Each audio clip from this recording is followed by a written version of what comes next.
Em nome de Jesus. Amém. Queridos, nós vamos dar sequência aqui ao nosso estudo de Salmos. Estamos caminhando para o final do livro de Salmos e temos trabalhado aí com os últimos capítulos. Hoje, Salmo 148, 149 e 150 terminamos. Aqueles que têm participado conosco devem lembrar que o livro de Salmos ele foi feito com um objetivo e eu quero passar um vídeo para que vocês entendam esse objetivo. Vamos vê-lo.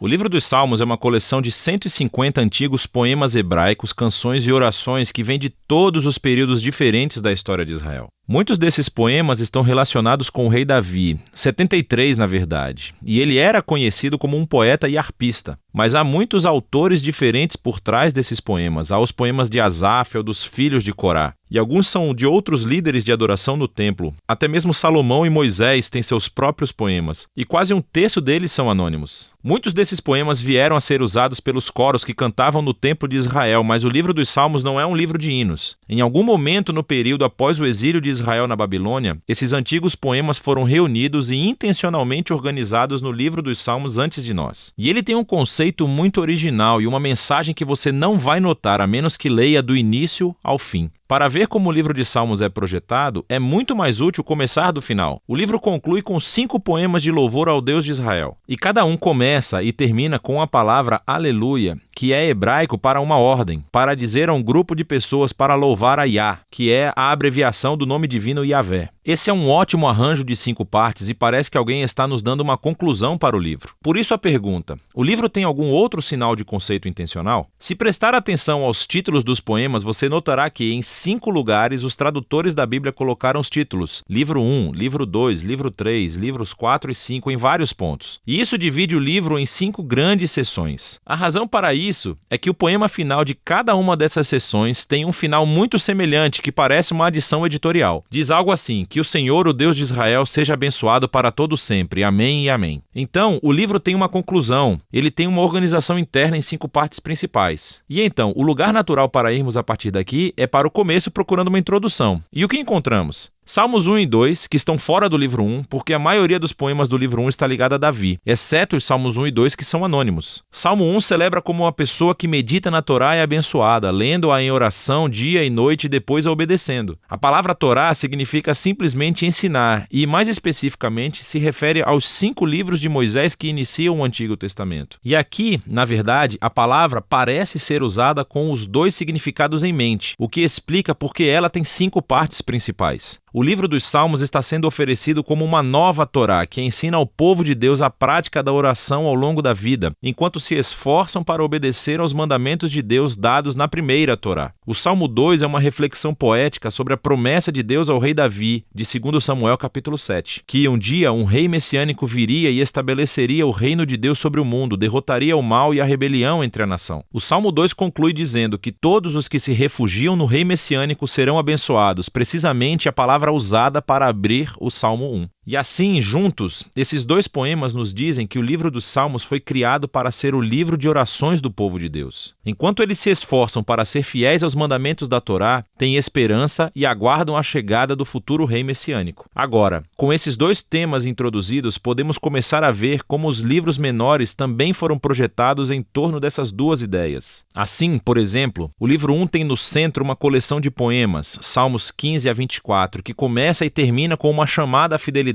da aliança. Então, Salmos 16 a 18, encontramos uma descrição de Davi como um modelo desse tipo de fidelidade. Então, ele clama a Deus para libertá-lo e Deus o eleva como rei. No conjunto correspondente de poemas, Salmos de 20 a 23, o Davi do passado tornou-se uma imagem do rei messiânico do futuro, que também clamará a Deus. Ele será dado e, em seguida, receberá um reino sobre as nações. Então, bem no centro dessa coleção está o poema, o Salmo 19, dedicado a louvar a Deus pela Torá. Então, aqui vamos nós, os 2 temas dos Salmos 1 e 2 estão unidos firmemente aqui. O livro 2 abre com 2 poemas que estão unidos em sua esperança de um futuro retorno ao templo em Sião. E esta é uma imagem intimamente associada à esperança do reino messiânico. Então, o livro 2 termina com um poema que descreve o futuro reinado do rei messiânico sobre toda a nação. Esse poema é realmente surpreendente, porque ecoa todas as outras passagens dos profetas sobre o reino messiânico, e conclui dizendo que o reinado deste rei trará o cumprimento da antiga promessa de Deus a Abraão, de trazer a bênção de Deus para todas as nações. O livro 3 também conclui com um poema refletindo na promessa de Deus a Davi, mas dessa vez à luz do exílio de Israel. Então o poeta se lembra de como Deus disse que nunca abandonaria a linhagem de Davi. Mas agora ele está olhando para a rebelião de Israel e o seu resultado, e destruição, e exílio, e a queda da linhagem de Davi. E assim o poeta termina pedindo a Deus que nunca esqueça a sua promessa a Davi. O livro 4 foi concebido para responder a essa crise do exílio. Assim, o poema de abertura nos leva de volta às raízes de Israel com a oração de Moisés, e ele faz o que fez no Monte Sinai após o incidente do bezerro de ouro, que é invocar a Deus para mostrar misericórdia. O centro do livro 4 é dominado por um grupo de poemas que anunciam que o Senhor, o Deus de Israel, reina como o verdadeiro rei do mundo, e que toda a criação, árvores, montanhas, rios, todos são convocados para celebrar esse dia futuro, quando Deus trará a sua justiça e reino sobre todo o mundo. O livro 5 abre com uma série de poemas que afirmam que Deus ouve os gritos de seu povo e um dia enviará o futuro rei para derrotar o mal e trazer o reino de Deus. Esse livro também contém duas coleções maiores, uma chamada de Hallel e outra chamada de Cânticos de Peregrinação. Cada uma dessas coleções conclui com um poema sobre o futuro reino messiânico. E essas duas coleções juntas sustentam a esperança de um futuro ato de Deus semelhante ao Êxodo para redimir o seu povo. E então, entre eles está o Salmo 119, o poema mais longo do livro. É um poema de alfabeto, onde cada linha começa com uma nova letra do alfabeto hebraico e explora a maravilha e o dom da Torá como a palavra de Deus para o seu povo. Então, aqui vamos nós. Os temas dos Salmos 1 e 2, Torá e Messias, combinam todos juntos aqui no livro 5, o que nos leva de volta a essa conclusão de 5 poemas. No poema do centro, Salmo 148, toda a criação é convocada para louvar o Deus de Israel, porque, como está escrito, ele levantou um chifre para o seu povo. O chifre aqui é uma metáfora do chifre de um touro erguido em vitória, e essa imagem ecoa de volta a mesma imagem usada na canção de Ana para o capítulo 2 de 1 Samuel, mas também para o Salmo 132 anterior. O chifre é um símbolo para o futuro rei messiânico e a sua vitória sobre o mal é uma conclusão apropriada para esse livro incrível. Aqui está mais uma coisa que você provavelmente não notará se não ler esse livro em ordem. Há muitos tipos diferentes de poemas no livro dos Salmos, mas todos basicamente se enquadram em duas grandes categorias: poemas de lamentação ou poemas de louvor. Poemas de lamentação expressam dor, confusão e raiva sobre quão horrível o mundo é e quão horríveis são as coisas que estão acontecendo com o poeta. E assim, esses poemas chamam a atenção para o que há de errado no mundo e pedem a Deus para fazer algo sobre isso. Há muitos deles no livro, o que nos diz algo importante, que a lamentação é uma resposta apropriada ao mal que vemos em nosso mundo. Mas o que você notará é que os poemas de lamento predominam no início do livro, nos livros de 1 a 3. Mas preste atenção, pois você também verá poemas de louvor ocasionalmente. Os poemas de louvor são poemas de alegria e celebração, e chamam a atenção para o que é bom no mundo e recontam as histórias daquilo que Deus fez em nossas vidas e agradecem a Deus por isso. Nos livros 4 e 5, você notará que os poemas de louvor chegam a superar os poemas de lamentação. E tudo culmina nessa conclusão de aleluia em 5 partes. Então, essa mudança de lamentação para louvor é profunda e nos diz algo sobre a natureza da oração, à medida que esperamos pelo reino messiânico, como o livro nos ensina a fazer.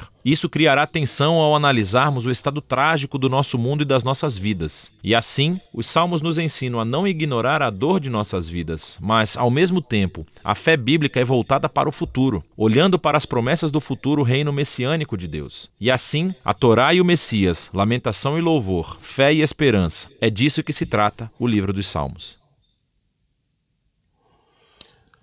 Tá aí então, Salmo 148, versículo 1 a 4, seria o salmo dessa noite. Vamos aprender algumas verdades sobre ele. Eu vou fazer a leitura ao longo da explicação do próprio texto para nós podermos otimizar aí então o contexto desse salmo. Esse é o salmo central dentro dos 5 salmos que falam aleluia, começam e terminam com aleluia. Esse é o salmo central. E ele vai repetidas vezes, em 14 versículos, ao menos 13 vezes, ele vai dizer louvai ao Senhor, louvai ao Senhor. Um salmo que vai bater na tecla do louvor a Deus. E aí nós precisamos entender o que está acontecendo. Vamos ver aqui juntos. Estou projetando aí, ó. Eu vou ler nessa versão, na Ara, que diz assim: Aleluia, louvai ao Senhor do alto dos céus, louvai-o nas alturas. Louvai-o todos os seus anjos, louvai-o todas as suas legiões celestes. Louvai-o sol e lua, louvai-o todas as estrelas luzentes.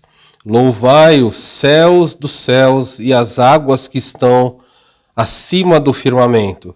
Louvem o nome do Senhor, pois mandou e eles foram criados. Ele os estabeleceu para todo sempre, fixou-lhes em uma ordem que não passará. Até aí, até o versículo 6 é suficiente para nós entendermos um pouco do que esse texto vai falar. O contexto diz o seguinte: na história nós conseguimos situar esse salmo no povo voltando da Babilônia. O que está acontecendo? Então vamos passar aqui para entendermos um pouquinho. A verdade central desse texto dessa noite é essa: Deus deve receber louvor pelo que é. Então é um salmo que vai falar muito, vai bater na tecla sobre Deus ser louvado. E isso é muito importante para a compreensão do que vai acontecer. O objetivo dessa noite é mostrar por que somente, aí a ênfase na expressão somente, porque somente Deus deve receber louvor. Dentre tudo que existe, porque somente Deus é digno de receber louvor. Porque outras coisas, ou outras pessoas, ou outras pretensas, divindades, nada deve receber louvor, somente o nosso Deus. O Salmo de hoje vai mostrar algumas razões para isso. Só Deus deve ser louvado. A primeira razão, eu vou passar explicando aí o Salmo, e assim nós conseguimos juntos compreender melhor. Olha aí, estou lendo na versão que está na direita.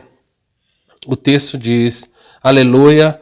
E aí já expliquei para os irmãos que o termo aleluia significa aleluia é louvado seja Yahweh, alelu, louvado seja, Yah é a abreviação, a contração do nome de Deus, Yahvé ou Yahweh, como alguns mencionam. Então, louvado seja Deus, aí ele fala: louvai ao Senhor nos altos céus, louvai-o nas alturas.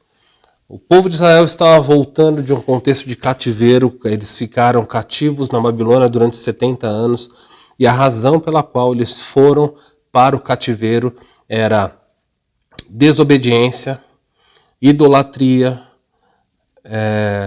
imoralidade no meio do povo, abandono dos pactos que Deus havia estabelecido. Então, diante da infidelidade pactual deles, da imoralidade, da idolatria, Deus os puniu, como havia avisado, e eles foram para a Babilônia.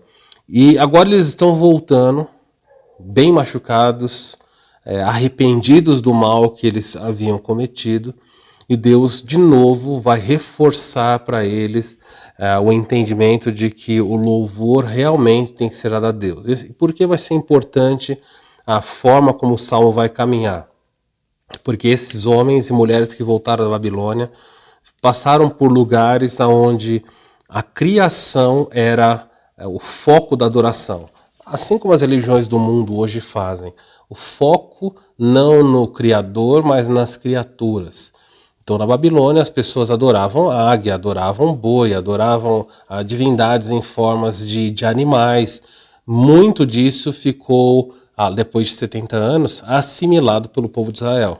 Então, quando eles estão voltando, o salmista vai começar a fazer uma descrição e ele vai separar esse salmo, poderíamos separar em duas partes. Ele vai falar assim: louvem a Deus, e ele vai descrever as coisas imateriais, ele vai falar sobre o reino angelical, que deve prestar louvor a Deus. Então ele vai falar assim: louve a Deus aquilo que é invisível, aquilo que nós não podemos ver, mas está louvando a Deus. Depois ele vai falar: louve a Deus a sua criação. E aí ele vai destacar os astros, os corpos celestes que Deus fez. Depois de destacar a esfera celestial, ele então passa a narrar na terra e diz: louvem a Deus da terra. Vocês podem ver, eu passando para você aí o Salmo, o contraste, ele começa fazendo um contraste. Então, de 1 a 7, primeiro ele fala: louvai ao Senhor dos altos dos céus, louvai-o nas alturas. Então ele está falando, dando uma ordem que o povo de Israel não poderia fazer. O povo de Israel não estava nos altos céus. Não havia como louvar ao Senhor nas alturas. Então nós sabemos que isso não está sendo dito para o povo fazer, mas para o povo entender. Existe um louvor que é dado nas esferas celestiais. Verso 2 fala isso, ó. Louvai-o todos os seus anjos, louvai-o todas as suas legiões celestes. E o contraste vem para o verso 7 aqui embaixo, ele fala, louvai ao Senhor da terra. E aí então ele vai falar daqui do que acontece aqui na esfera onde nós estamos. Então essa é a dinâmica que nós precisamos abordar aí. Deus deve ser louvado pela sua, em primeiro lugar aqui, Deus deve ser louvado porque Ele é o Criador. É assim que Deus deve ser louvado. Quando nós pensamos nisso, é preciso que você entenda. Os seres angelicais, eles existem em um número infinitamente maior do que os seres humanos. Não sabemos por que Deus fez dessa maneira, mas estima-se que existam muitos mais anjos, muitos mais do que seres humanos de todas as eras. A Bíblia chama eles muitas vezes de legiões, batalhões celestes, miríades de miríades, ou seja, bilhões, milhares, incontáveis seres angelicais. E a Bíblia fala que a ocupação dos anjos, hoje, nesta noite e ao longo desse dia, ao longo dos séculos, os anjos estão envolvidos na adoração celestial. Em Isaías capítulo 6, nós vemos anjos que aparecem com 6 asas, cada par de asas cumprindo uma função, cobrindo os pés, cobrindo os rostos, e as outras 2 asas voando, e eles incansavelmente dizem, Santo, Santo, Santo é o Senhor. Dia e noite eles ficam falando isso. Não sabemos se é uma troca desses seres que estão ali em volta de Deus, se são os mesmos anjos ou não, mas a Bíblia nos fala, nos ensina que Deus habita no meio dos louvores. Ele é constantemente louvado pelos seres angelicais.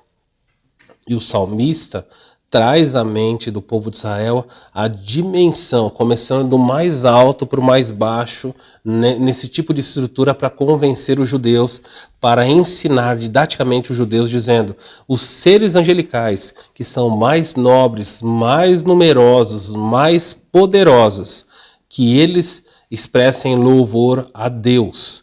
Isso para ensinar o povo de Israel, para mostrar para eles, olha, se Deus está sendo louvado pelos anjos, que são poderosos em poder, o que será que os homens têm que fazer? Mas ele vai construindo a sua tese, convencendo as pessoas da adoração angelical, mostrando que os anjos prestam louvor ao nosso Deus. E isso é muito importante, mais à frente nós vamos entender por quê. O próprio Jesus, em diversos lugares, apresenta os anjos como aqueles que estão servindo, aqueles que estão atuando, não é, no livro de Hebreus, em prol dos que vão ser salvos. Nós vemos uma atuação angelical constante. No livro de Apocalipse, então, nós vemos diversos seres angelicais na presença de Deus, prestando culto ininterruptamente. Eles que estão diante de Deus, conhecendo quem Deus é, eles então entendem o que é o verdadeiro louvor. E o Salmo foi escrito para estimular a nação de Israel a louvar a Deus. Por quê? Porque Ele é o Criador. O texto vai caminhar, ainda não vimos isso, mas o texto vai mostrar para nós como Deus é Criador. Olha o que o texto bíblico menciona. Louvai ao Senhor dos altos céus, louvai-o nas alturas, louvai-o todos os seus anjos, louvai-o todas as suas legiões celestes. Ele passa do reino invisível, que são os anjos, que não podem ser vistos, mas são seres inteligentes, e ele começa agora a falar dos astros, dos seres celestiais, mas que são inanimados, ok? Como o Sol, a Lua, que não tem volição, não tem vontade. Mas ele vai expressar os astros como de novo, uma forma didática para a nação de Israel entender. E o texto diz: louvai-o, sol e lua. De alguma forma, a Bíblia mostra que o sol, a lua, as estrelas, elas prestam louvor a Deus. Elas não verbalizam. Em Salmos, nós já lemos o texto que fala que um dia diz ao outro, transmite ao outro conhecimento, né? Os céus manifestam a glória de Deus e o firmamento anuncia as obras das suas mãos. Quando nós lemos esses salmos, nós descobrimos que a criação, ela presta louvor a Deus. De que forma? O sol e a lua, eles estão exercendo o papel exato para o que Deus os estabeleceu. Então, todas as manhãs, quando o sol surge de uma parte da terra e ele transita por todo o céu até se pôr, então a lua aparece, esses astros, eles louvam a Deus de que forma? De forma passiva. Eles são agentes que fazem com que Deus seja louvado. É por isso que fala que o sol e a lua estão louvando a Deus. Em que sentido? Toda vez que o sol aparece, ele manifesta louvor a Deus, porque ele mostra que existe um Criador muito poderoso. Quando a lua aparece, da mesma forma, as estrelas, quando as pessoas olham para as incontáveis estrelas do céu, para os luzeiros, quando elas se detêm, às vezes, diante de equipamentos para investigar o céu, estudando cometas, galáxias, buracos negros, tudo isso faz que, aliás, homens gastam bilhões de dólares, por exemplo, a NASA, para investigar certas partes, certos quadrantes do universo, que misteriosamente são desconhecidos. Isso significa o quê? Os céus manifestam louvor a Deus. Por quê? Porque eles manifestam a grandeza de algo que é desconhecido aos seres humanos. Ele torna os seres humanos mais insignificantes. Quando nós olhamos para a vastidão desse universo e vemos esse pequeno planeta Terra, aqui, só aqui tendo vida, isso nos intriga. E o homem vasculha o universo em busca de algo, dizendo: não faz sentido existir um lugar tão imenso, tão vasto, e vida só aqui. E isso intriga os seres humanos, e quando eles se deparam com a grandeza do universo onde nós somos colocados, Deus é louvado por aqueles que concordam e por aqueles que discordam, porque eles precisam admitir a grandeza e o mistério diante do qual eles foram colocados. O céu, o sol, a lua, as estrelas, todos os seres louvam a Deus. Eles louvam a Deus pela seguinte razão. O texto diz assim: louvai, eu vou voltar explicando como a criação faz isso. O verso 4 diz: louvai os céus dos céus.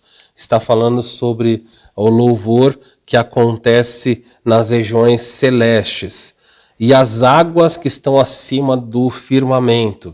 Quando nós pensamos nesses dois aspectos, nós lembramos de algumas coisas. Em primeiro lugar, louvai os céus dos céus, nós somos remetidos aqui, o povo de Israel foi remetido à criação. Quando Deus fez a terra e Deus trouxe à existência todas as coisas, ele disse assim, que as águas que existiam embaixo e as águas que estavam em cima, as águas de firmamento, elas deveriam se separar. E o texto fala que houve porção de águas aqui embaixo, nesse planeta, e houve uma porção de água que foi colocada acima da nossa atmosfera. Por mais que isso possa parecer misterioso ou absurdo, estou descrevendo o que o texto bíblico falou. E Deus, por razões que ele conhece, por sua exclusiva soberania, administrou a terra dessa maneira. E com isso, fazendo surgir porção de terra seca num lugar, água, e colocando águas fora do firmamento, o texto fala que Deus será louvado. Mas como é que Deus é louvado por meio dessas coisas? Olha como o texto vai caminhar. Louve o nome do Senhor, pois Ele mandou, e aqui agora é o ponto que eu queria mencionar, louve o nome do Senhor, pois Ele mandou, e olha só, eles foram criados. Deus ordenou e tudo que Deus falou aconteceu. Então Deus deve ser louvado à luz do texto bíblico, dos primeiros 5 versículos desse salmo, porque Deus é o Criador. Deus, sendo o Criador de todas as coisas, merece o louvor. Cada parte da natureza, o sol, e eu poderia agora ficar descrevendo textos bíblicos para mostrar como esses astros, como os anjos, todos eles obedecem a Deus. Os seres angelicais, com exceção daqueles que se rebelaram, foram expulsos, mas os seres angelicais que permaneceram no seu estado de santidade, eles obedecem sempre e em tudo ao Criador. Você nunca encontra os anjos do Senhor questionando, os anjos do Senhor debatendo com Deus, ou postergando uma ordem, ou fazendo com má vontade. Não, você sempre vê na vida dos seres angelicais obediência. E o texto sempre mostra vários anjos chegando e dizendo, olha, Deus mandou fazer isso, Deus me ordenou trazer essa mensagem, Deus me mandou fazer juízo. Os anjos são obedientes. E Jesus ensinou na oração do Pai Nosso que deveria ser um alvo para a nossa vida aqui também. Ele fala, Pai, seja feita a sua vontade aqui na terra, da mesma forma como é feita no céu. E claro que quando ele falou isso, em questão estavam os seres angelicais. Como os anjos se submetem, como os anjos louvam, Deus, na pessoa de Cristo, espera que isso aconteça aqui na terra também.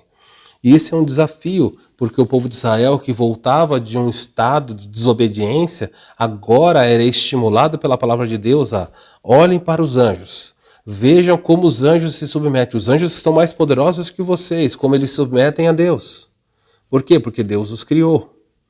Ele cita o sol e a lua, pela palavra de Deus, o sol, a luz, as estrelas vieram a existir. Quando Deus ordenou que o sol parasse, o sol parou. Quando Deus ordenou que o sol recuasse, nos textos bíblicos de Ezequias ou de Josué, nós vemos isso acontecendo. Nós vemos poder de Deus. Os astros celestes obedecem a Deus. Nós vemos que as estrelas obedecem a Deus. Jesus nasceu e os sábios do Oriente disseram, vimos a sua estrela. E vieram até o lugar onde a estrela marcava o nascimento, o local do nascimento de Jesus. Os astros obedecem ao seu Criador. Por todos esses textos, Deus quer incutir no Salmo 148, no povo de Israel, que voltou punido pela desobediência, a lembrança, eu tenho que ser louvado, porque eu sou o Criador. Criei anjos, criei os astros, criei o sol, a lua, criei as estrelas, as águas. Quando Deus disse para as águas, façam separação, o que aconteceu? As águas se separaram. Ou seja, Deus está descrevendo no Salmo 148 a obediência que a criação tem a Ele. E quando Deus disse para as águas que estavam no firmamento, olha, caiam sobre a terra porque o homem está sendo desobediente, em Gênesis 6, as águas caíram e o dilúvio veio. As mesmas águas que foram separadas, obedecendo a ordem de Deus, também obedeceram a ordem quando caíram aqui. E Deus não só deu ordens para que a água efetuasse o juízo, como após isso, ele estabeleceu um pacto dizendo, não farei mais novamente, não castigarei mais este mundo, mandando água sobre a terra. E o que aconteceu? Alguma vez já teve uma inundação global novamente? Nunca teve. Não existiu e nem existirá. Por quê? Porque Deus é fiel e a criação obedece à sua ordem. Queridos, o Salmo 148 quer estimular na mente do leitor um verdadeiro louvor, que eram os judeus em primeiro lugar e a igreja hoje, no sentido de que Deus é o Criador de todas as coisas. Ele merece ser louvado. Há outro aspecto nesse Salmo que mostra porque Deus deve ser louvado, é o fato de que Ele é o sustentador. Ele não só criou as coisas, mas Ele sustenta todas as coisas. O texto bíblico menciona o seguinte, versículo 6. Então, o 5 fala que ele mandou e foram criados, depois fala, e os estabeleceu para todo sempre. Ou seja, o sol, não tem nenhum dia que o sol decide, hoje eu não vou aparecer, eu não vou surgir no horizonte, eu não vou me pôr também. A lua da mesma forma.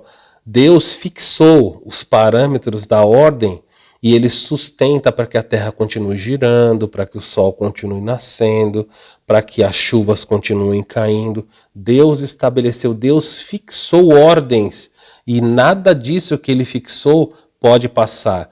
Tudo que Deus ordena acontece. Nesse sentido, você descobre que Deus é o sustentador da vida. Depois nós vamos ver as implicações. Estou citando aqui rapidamente para que vocês entendam e depois vamos ver o que isso tem a ver com a nossa vida.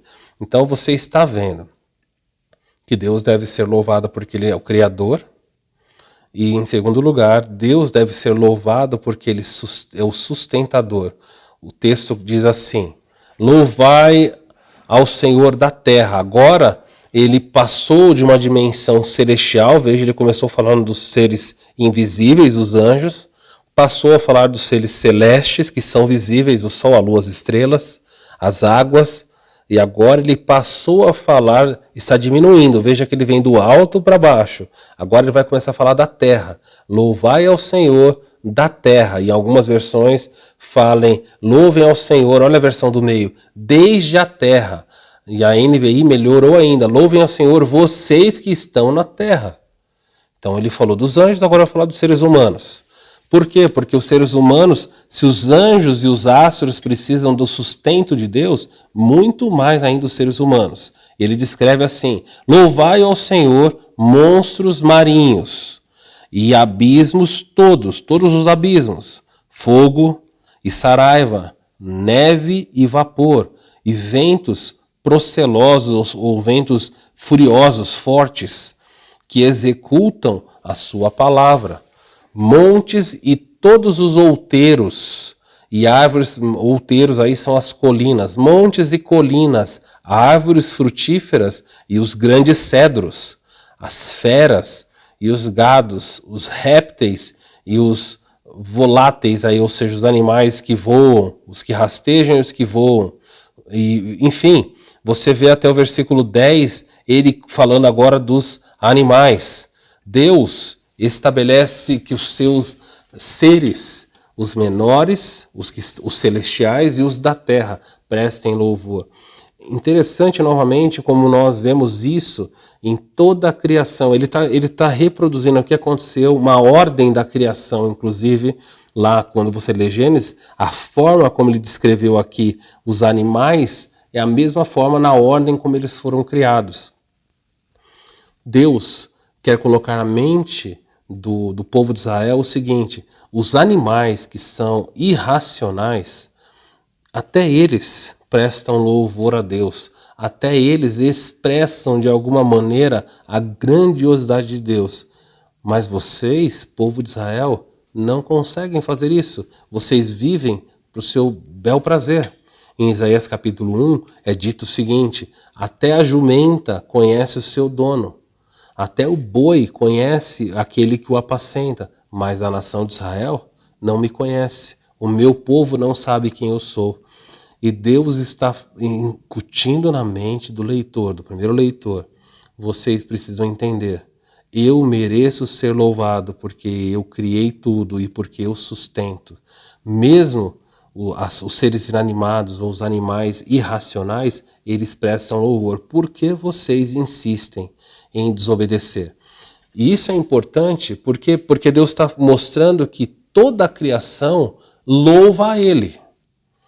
Israel voltou de meio de um povo onde as criaturas, o sol, a lua, os anjos, as estrelas, os répteis, eles eram deuses, eles eram adorados. E Deus está falando, não. Esses seres todos eu fiz, eu criei. Se eu os criei, eles não são dignos de adoração. Eu sou digno de adoração. E isso, na nossa sociedade que nós vivemos, é algo que se apagou completamente. Você encontra pessoas adorando o sol, a luz, cristais, a árvore. Já ouviram falar sobre a mãe natureza? Fizeram até a natureza como mãe, como um ser vivo que está agindo. Tudo isso é bobagem. Deus está dizendo, não existe mãe natureza. Tudo que existe fui eu que fiz. Tudo que existe é sustentado pela minha mão. Não se curve, não adore nenhuma das criaturas. O mais poderoso anjo não deve ser adorado.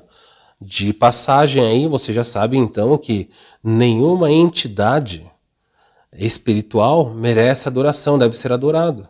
Os anjos de Deus não aceitam adoração. Se alguém se curvar diante de Satanás, ele prontamente aceita. Aliás, ele mesmo disse a Jesus: tudo isso te darei se prostrado me adorares. Mas os anjos fiéis a Deus, eles jamais aceitam adoração. Por quê? Porque a Bíblia diz que somente Deus deve ser adorado. A criação foi dada para demonstrar a grandeza de Deus, mas nunca para assumir o papel de Deus. Então, se você venera qualquer outra coisa que não é a pessoa de Deus, saiba que Deus olha para isso com reprovação. O povo de Israel foi alertado num recomeço, num retorno, e isso serve de lição para a igreja. O texto fala assim: os montes, as árvores frutíferas, os cedros, as feras. Verso 11, os reis da terra e todos os príncipes. Agora ele passou das feras, que eram irracionais, agora vai falar dos seres racionais, os seres humanos. E ele diz: os reis da terra, não é? E todos os príncipes e todos os juízes da terra. Ou seja, os poderosos dessa terra devem cultuar a Deus. Irmãos, o nosso tempo sempre é muito breve, o nosso horário já está avançado aqui. Mas quando ele fala de reis e poderosos se curvando a Deus, a Bíblia sabe que há pessoas que não aprovam, não creem, não têm a mesma fé que nós. Há líderes políticos, príncipes, juízes que não têm a mesma fé que nós. Mas o papel de todo líder era prestar louvor a Deus. A vontade de Deus vai se cumprir, mesmo na vida dessas pessoas que não respeitam, não o amam. Mas eu e você temos um ensinamento a ser tirado desse salmo. Se os anjos obedecem, se os astros obedecem, se os animais obedecem, vimos isso quando ele fez com que os animais entrassem na arca, todos obedecem. Ele fala agora dos reis, juízes, príncipes e poderosos deste mundo. Eu e você temos um papel importante. Logo mais neste ano nós vamos escolher líderes nas diferentes casas desse país, não é? Deputados, senadores, vamos escolher governadores, vamos colocar presidente. Tudo isso nós precisamos levar em conta. Não vote em nenhum líder, nenhum juiz, nenhuma autoridade que afronte a Deus. Ah, pastor, então só vou votar em crentes? Não. É possível que um incrédulo que não ame a Deus necessariamente não viva para perseguir, para afrontar os valores de Deus. Não vote em ninguém, por exemplo, que defenda o aborto, que é condenado por Deus. Não vote em ninguém que defenda a ideologia de gênero. Não vote em ninguém que promova ou que estimule o casamento ou as práticas homossexuais. Por quê? Porque a Bíblia reprova essa conduta. A Bíblia diz que isso é errado. E sendo errado, você, sendo obediente a Deus, para se harmonizar com a palavra de Deus, você deve assumir um papel responsável e fazer com que o seu voto expresse o que o Salmo 148 diz. Que os reis, poderosos, juízes, que eles louvem a Deus. Então, se eles não louvam, não vote neles. Não escolha nenhum deles. Faça o seu papel. Grande responsabilidade nós temos. O texto diz mais, verso 12. Rapazes, donzelas, velhos e crianças. Rapazes, donzelas, velhos e crianças devem louvar a Deus.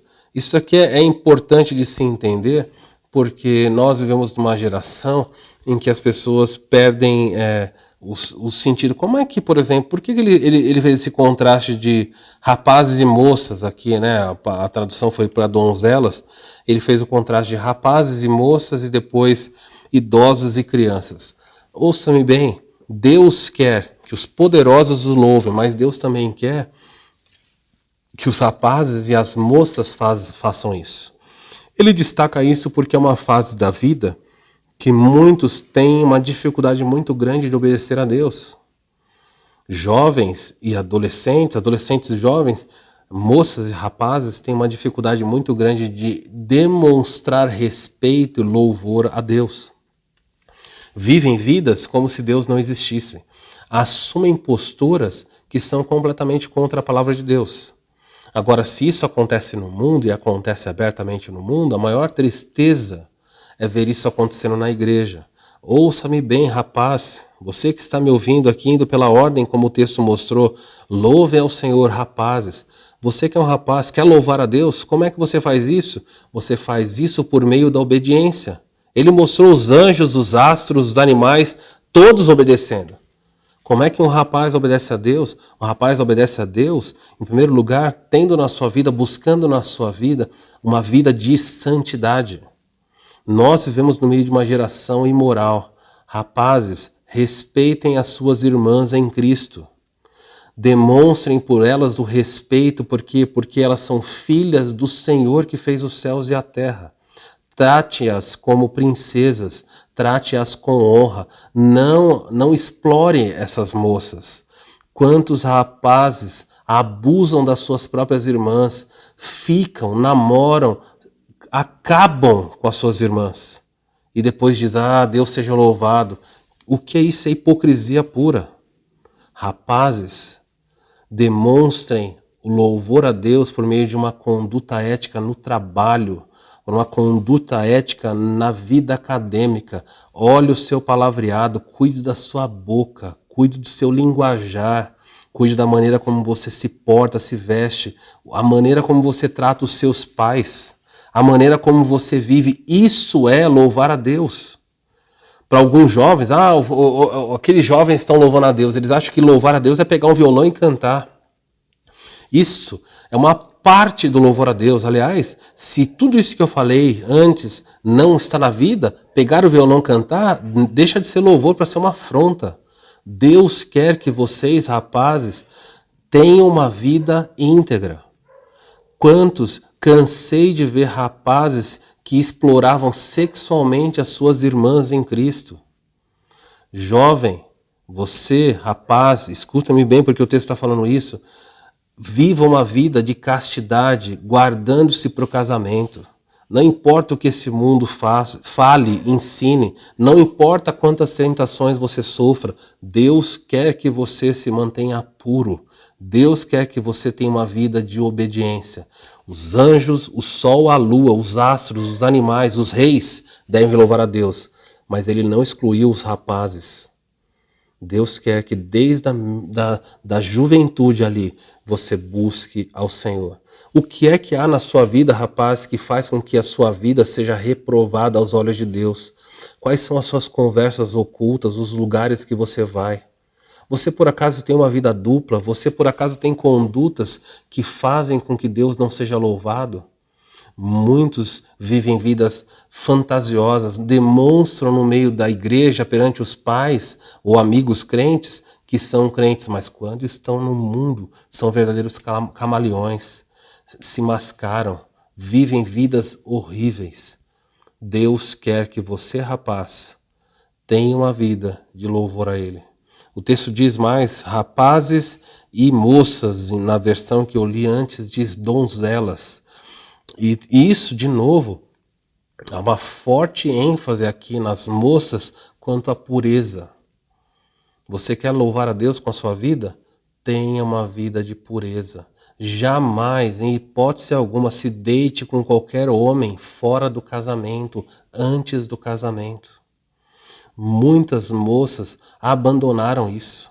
Acham que isso é uma história do passado. Isso aí é só para outra época. Vivem na imoralidade. E estou falando de dentro das igrejas. Vivem na imoralidade, mas quando vão casar, colocam roupa, o véu, vestidos de noiva, entram como se tudo estivesse o mais normal possível. Mas Deus diz que os rapazes e as donzelas, as moças deveriam louvar ao Senhor. Louve a Deus com a escolha que você faz nas roupas que você veste. É fácil nós olharmos para a criação, ficarmos olhando para o céu, para as estrelas, para os animais, para os poderosos e dizer, Deus, eles têm que obedecer. Mas agora o texto bíblico fala sobre vida prática na família. Jovens, homens ou mulheres, Deus quer que você louve a Ele. E a primeira evidência de louvor é a obediência, é santidade, é compromisso. Você faz isso? Deus é louvado por meio da sua vida? Deus é louvado pelas amizades que você tem? Quantas moças se perdem nas amizades que tem na escola, nas conversas que tem, na sedução que esse mundo oferece. Até quando? Até quando Satanás vai destruir vidas dentro da igreja? O mundo está em destruição, mas a palavra de Deus é dada para ensinar o seu povo. Rapazes e moças, abandonem a imoralidade, abandonem a impureza, abandonem a rebeldia, a desobediência, vivam uma vida que vale a pena aos olhos de Deus. É assim que Deus vai ser louvado. Eu vou ter que terminar, mas o texto, vou terminar só o versículo 12, e ele termina dizendo assim: idosos e crianças. Há muitas pessoas, muitos idosos acham que porque chegaram numa fase da vida, não tem mais utilidade nenhuma. Mas o Salmo 148, que é o centro dos 5 salmos que falam de louvor, dizem assim: idosos. Em algumas versões, não sei como foi traduzido, deixa eu ver aqui coloca velhos, mas a ideia aqui realmente é de um ancião. Seja homem ou mulher, a Bíblia fala anciãos, louvem a Deus. Então não vem com essa conversa, não cria na sua mente a ideia de que o que eu já tinha para dar eu já dei. Por que Deus fez esse contraste? Se ele falou para o rapaz e para a moça, ele também falou para o idoso. Deus quer que você, na fase de vida que você está, com 100 anos, 110 anos, não importa a idade que você tenha, Deus quer receber da sua vida louvor.